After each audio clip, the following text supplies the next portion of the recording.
Hi, my name is Anita Bidiako. I am a realtor with Samson Properties. Over the years, I've been trying to serve as a resource to bring information to you. People has been asking me questions a lot about how real estate and taxes work together, and I've tried to answer that question over for some time now. So this year, a lot of you have noticed that there has been a decrease in your taxes, perhaps in the income tax return funds that you were expecting. There has been a decrease only because remember last year the tax code changed. This year, that's when all the new changes kicked in. So I'm going to go over with you briefly some of the things that has changed that may have impacted your taxes. So come along as I bring this to you. So I am going to give you an example of a family of five, okay? A family of five that earns about $80,000 a year. What it could have been for them using last year's code versus what happened to them using the tax changes that occurred this year. So the new tax changes took away what we call personal exemptions. And with personal exemption, that means the number of dependents on your taxes. So a household of five, that means there are five people, and each person get a personal exemption of $4,050.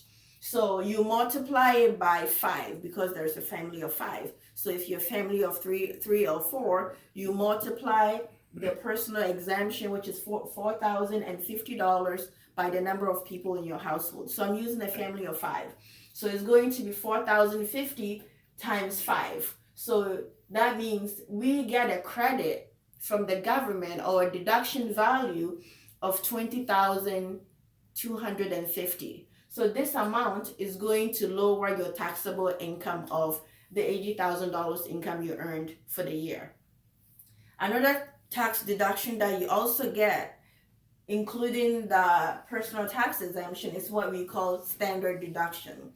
Standard deduction is for everybody. If you're a single person, married filing jointly, head of household, married filing separately, everybody gets to take a standard deduction, and you do not have to provide any documentation to support it. So also you do not have to provide any documentation to support any personal exemptions that you take. So this is the scenario that took place in 2007. If we had moved forward in 2008 with the same scenario, it would have been different for most of you this year.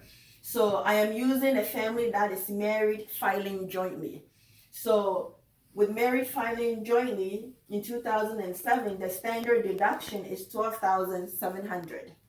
So what you need to do is you look at the number of people in your household to times 4,050 to get what your personal exemption value is, and then what category you are in. If you are single for 2007, the value you have to take is 6,350. If you're head of household for 2017, it was 9,350.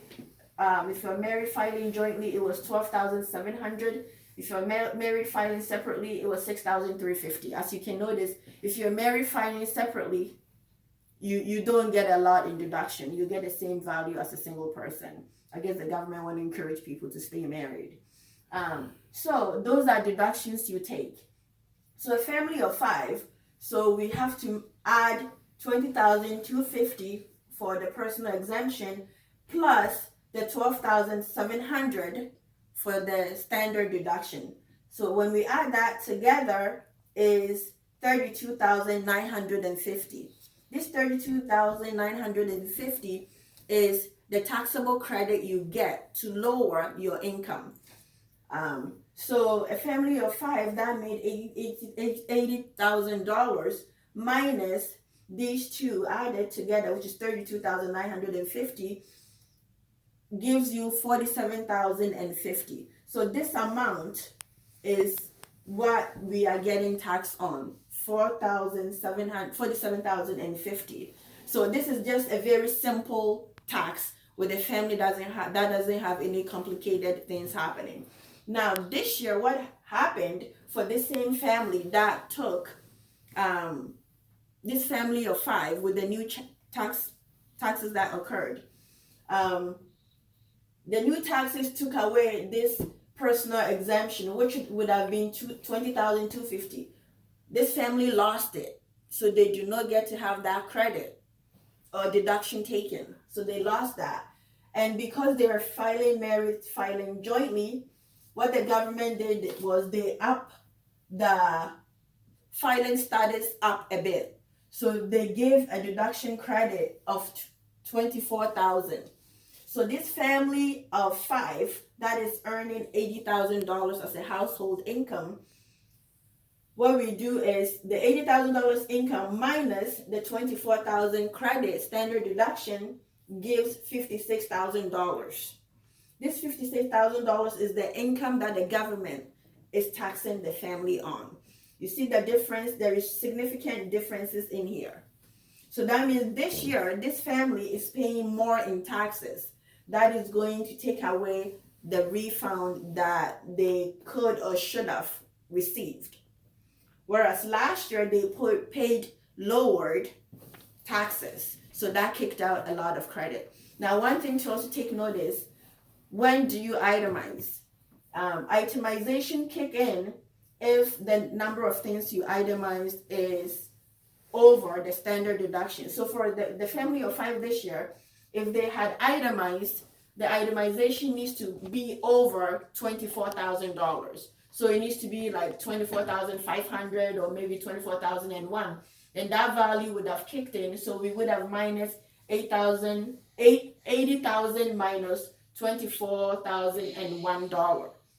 So that would have changed this value just by $1. I hope that makes sense to you. So if you sit down in your homes, this is practical, most simplest form of looking at your taxes. Of course, there's earned income and all that kind of thing that kick in. For earned income, you have to be a family that earn very, very low income.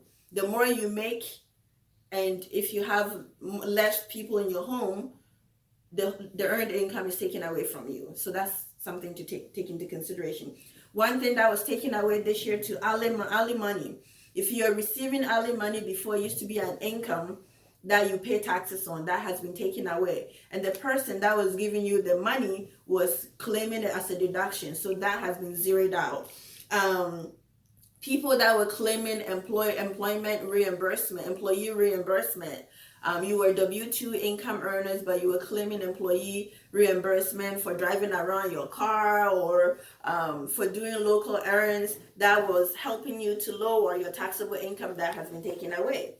Another thing that has been taken away is if you're filing separately, you no longer can claim your student interest loan figures. So there has been some significant changes that may have impacted why you did not receive the large refund that you were expected. This law kicks in, I think, until 2020 or 2025, something to that effect.